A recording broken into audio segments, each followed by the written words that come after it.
जय श्री राम। बंधुओं, यह बताने जा रहा हूं कि खरमास में कौन कौन से काम करने चाहिए, कौन कौन से कार्य बिल्कुल नहीं करना चाहिए तथा खर मास में देव दर्शन, पूजन, यज्ञ अनुष्ठान, तीर्थ स्थान की दर्शन, भगवान की दर्शन करना चाहिए कि नहीं करना चाहिए, इसके बारे में विधिवत बताने जा रहा हूं। मेरे प्रिय बंधुओं, सूर्य नारायण को ग्रहों का राजा माना जाता है और खर मास में भगवान सूर्य नारायण भास्कर धनु राशि में गोचर करते हैं और इस समय भगवान सूर्य नारायण धनु राशि में गोचर करते हैं, जिसके कारण वह बलशाली नहीं रहते हैं। अतः खर मास में शुभ काम करना वर्जित माना गया है। खर मास में गृहारंभ, गृह प्रवेश, द्विरागमन, मुंडन, जातकर्म संस्कार, नामकरण संस्कार, अन्नप्राशन, चौल कर्म संस्कार, उपनयन, यज्ञोपवीत संस्कार, तिलक, विवाह, द्विरागमन आदि मांगलिक कार्य बिल्कुल वर्जित माने गए हैं। इनको मांगलिक कार्य, सभी मांगलिक कार्य बिल्कुल नहीं करना चाहिए। अब कुछ लोग प्रश्न करते हैं कि सगाई का कार्य खरमास में सगाई करें कि ना करें। तो मेरे प्रिय बंधुओं, सगाई का कार्य भी यह दाम्पत्य जीवन में मांगलिक का कार्य है, यह मांगलिक कार्य है। इसलिए खर मास में जब तक भगवान सूर्य नारायण धनु राशि में गोचर करें तो सगाई का कार्य भी मांगलिक कार्य संपन्न नहीं करें। इसके साथ साथ खर मास में और भी कार्य हैं जो बिल्कुल नहीं करना चाहिए, जैसे नए व्रत का उद्यापन करना, व्रत प्रारंभ करना। यदि पहले से कोई व्रत कर रहे हैं तो वह व्रत खर मास में करेंगे, परंतु नवीन उद्यापन करना हो तो बिल्कुल नहीं करें।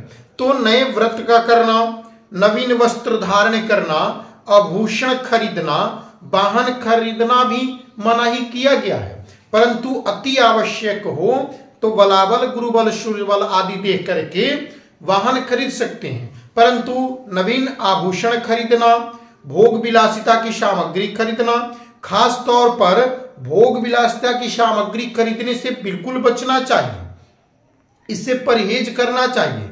इससे अत्यधिक आयोजन करना, परिवार में मांगलिक उत्सव के साथ अत्यधिक आयोजन करना, इस कर्म से भी बिल्कुल बचना चाहिए।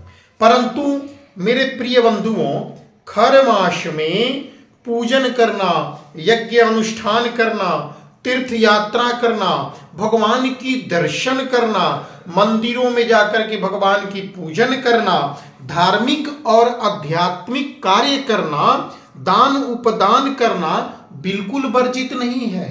अतः ये कार्य हम खर मास में करेंगे।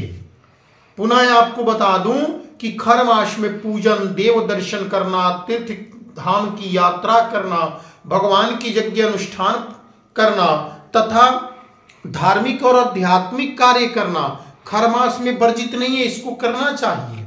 क्योंकि खर मास में तो धार्मिक और आध्यात्मिक कार्य करने से और अत्यधिक पुण्य फल की प्राप्ति होती है।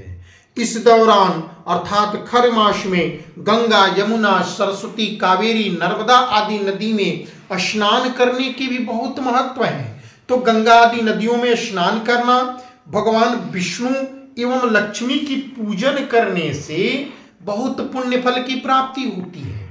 तो खर मास में भगवान लक्ष्मी नारायण की पूजन करना, गंगा आदि नदियों में स्नान करना, अन्न वस्त्र दान करना, उपादान करना, अन्न वस्त्र का दान करना खर मास में विशेष महत्व को धारण करता है, इसका विशेष महत्व है।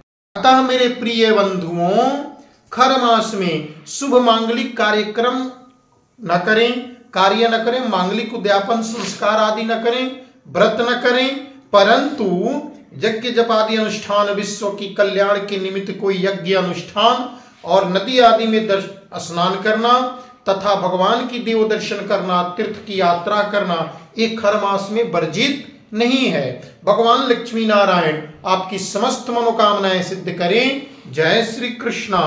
श्री राधे राधे।